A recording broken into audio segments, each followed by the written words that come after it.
বিএনপির সিনিয়র যুগ্ম মহাসচিব রুহুল কবির রিজভী বলেছেন, সাবেক প্রধানমন্ত্রী শেখ হাসিনার ফ্যাসিবাদ প্রতিষ্ঠায় জাতীয় পার্টি সব ধরনের সাহায্য করেছে এবং যারা ফ্যাসিবাদকে সহায়তা করেছে তাদের আইন অনুযায়ী বিচারের আওতায় আনা উচিত। বিস্তারিত থাকছে স্টাফ রিপোর্টার এর প্রতিবেদনে।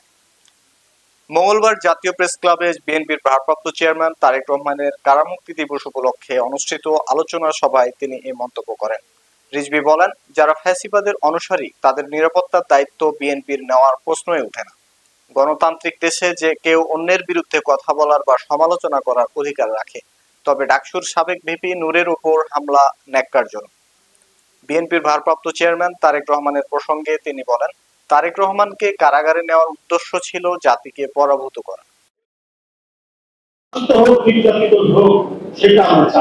কিন্তু যারা ফ্যাসিবাদকে সমর্থন দিয়ে তাদের বয়ানের সাথে গলায় সুর দিয়ে তারা কাজ করেছে, তাদেরকে বন্ধুরা আমার আইনের আওতায় অবশ্যই তাদের বিচার জনগণ দেখতে চায়, অবশ্যই তাদের বিচার জনগণ দেখতে চায়।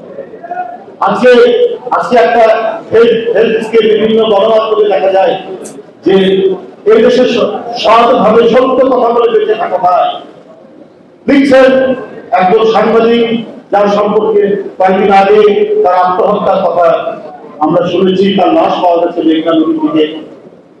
বিভিন্ন তার যে লেখা, তিনি মৃত্যুর আগে যে খোলা চিঠি দিয়েছেন, ওটা সুসাইড নোটের মতো অনেকে মনে করছেন, সেখানে লেখা আছে। কিন্তু আমার বক্তব্য হচ্ছে একটাই, যে জার্নালিজম আর অ্যাক্টিভিজম তো অনেকেই এক করে রেখেছিলেন।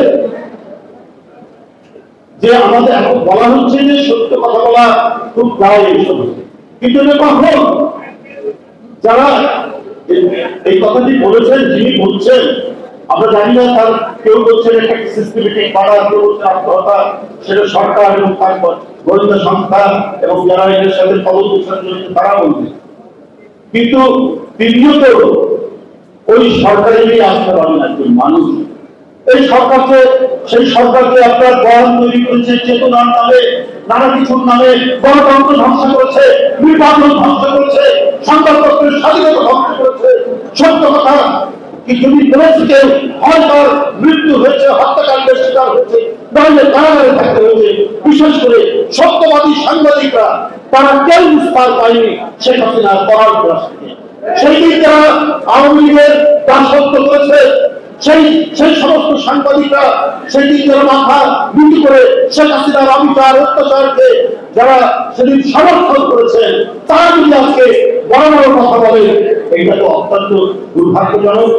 আমরা বলে যাচ্ছি, এই আঘাত কিন্তু মানুষ ভুলে যাবে, এই আঘাত তার মনের মধ্যেই রাখবে।